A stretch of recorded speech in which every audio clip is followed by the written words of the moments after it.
Peyğəmbərimizin gizlədilən axır zaman möcüzəsi 4. Kəbə basqını və Kəbədə qan axıdılması. 5-10 ildən sonra baş verəcək hadisələr sizə əvvəlcədən xəbər verilsə və vaxtı çatanda həmin hadisələr eyni ilə deyildiyi kimi reallaşsa, bu sizi təəccübləndirməz? Bəs bu möcüzəvi hadisəni ətrafınızdakı hər kəsə çatdırmaq istəməzsiniz? Peyğəmbərimiz 1400 il əvvəl bu dövrdə baş verəcək bütün hadisələri bildirmişdir. Bu əlamətlərin hər biri eyni ilə Peyğəmbərimizin dediyi kimi baş verir. Bəzi İslam alimləri isə bu hadisələrin baş verdiyini gördüklərinə baxmayaraq, bunlardan heç bəhs etmirlər. Sizcə bu səmimi yanaşmadırmı? Əlbəttə deyil. Peyğəmbərimizin 1400 il əvvəl dediklərinə nəzər salaq.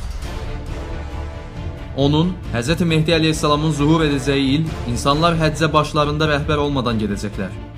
Birlikdə Beytullahı tavaf edəcəklər, sonra Mina dağına çatanda itlər kimi bir-birinə hücum edəcəklər. Hacılar soyulacaq, qanlar Əqəbə cəmrəsinin üzərinə axacaqdır. Kəbə basqını Hz. Mehdi əleyhissalamın zuhurunun digər əlamətlərinin reallaşdığı dövrün əvvəlində, yəni hicri tarixi ilə 1400-cü ilin ilk günü, 1 Məhərrəm 1400-cü ildə, 21 noyabr 1979-cu ildə baş vermişdir. Diqqət! Peyğəmbərimizin bu möcüzələri gizlədilir.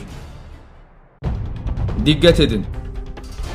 Peyğəmbərimiz Mehdinin zuhur edəcəyi il Kəbədə qan axıdılacaq deyə bildirmiş və 1979-cu ildə hicri tarixi ilə 1400-cü ilin ilk günündə Kəbədə qan axıdılır. Bunun açıq-aşkar möcüzə olduğu görünmürmü? Peyğəmbərimizin möcüzələri baş verdikdə bütün İslam aləmi bundan xəbərdar olmalı deyilmi? Peyğəmbərimiz Mehdinin çıxacağı dövrdə alimlər Mehdiyyət və Dəccaliyyətdən bəhs etməzlər deyə bütün ümməti xəbərdar etmişdir. İnsanlar Dəccal haqqında danışmağı unutmadıqca və imamlar minbərdə ondan danışmağı tərk etmədikcə Dəccal meydana çıxmaz.